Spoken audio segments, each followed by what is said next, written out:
Il est 20h, bonsoir à tous. Voici les titres de l'actualité de ce vendredi. À Londres, la question du logement est toujours d'actualité avec des prix astronomiques qui placent la capitale britannique en tête des villes les plus chères d'Europe. Alors certains ont des idées pour y remédier, des idées, vous allez le voir, assez étonnantes.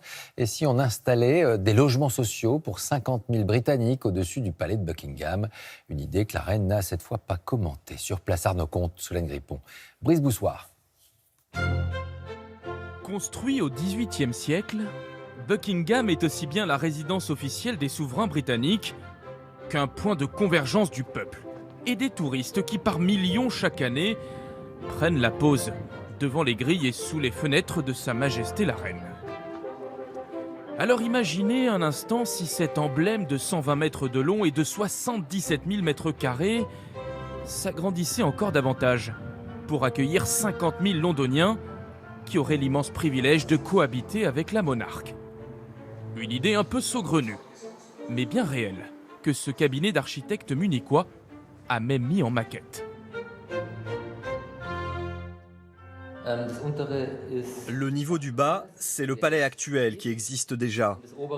En blanc, au-dessus, c'est notre projet de logements sociaux. C'est une élévation.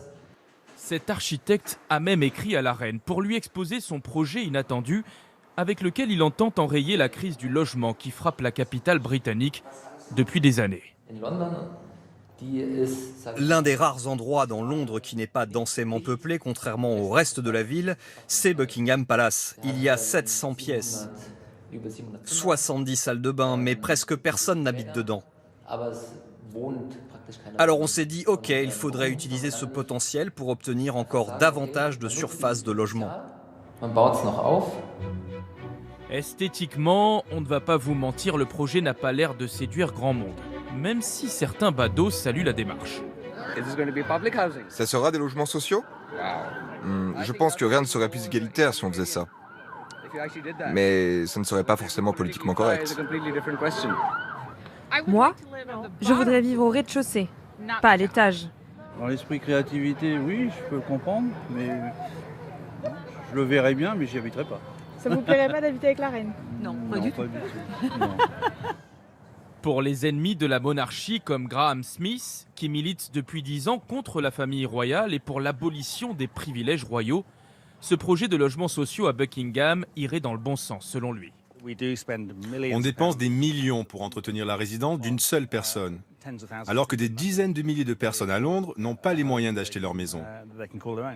La famille royale n'a pas conscience de la difficulté de se loger dans ce pays et d'être étranglée par les prêts. Pour ceux qui estiment que ce serait un crime de lèse-majesté, rassurez-vous, ce projet dans les faits n'a quasiment aucune chance d'aboutir. Il s'agit surtout de sensibiliser sur le manque de logements abordables dans la capitale britannique, dont les loyers figurent parmi les plus onéreux d'Europe. Voilà pour l'essentiel de l'actualité. Merci à vous de nous avoir suivis. Tout de suite la météo, Chloé Nabédian, puis un si grand soleil suivi du téléfilm César Wagner. Demain à 13h, Léla Kadour, je vous retrouve pour 13h15 pour le magazine bien sûr et à 20h pour toute l'actualité. Passez une très belle soirée.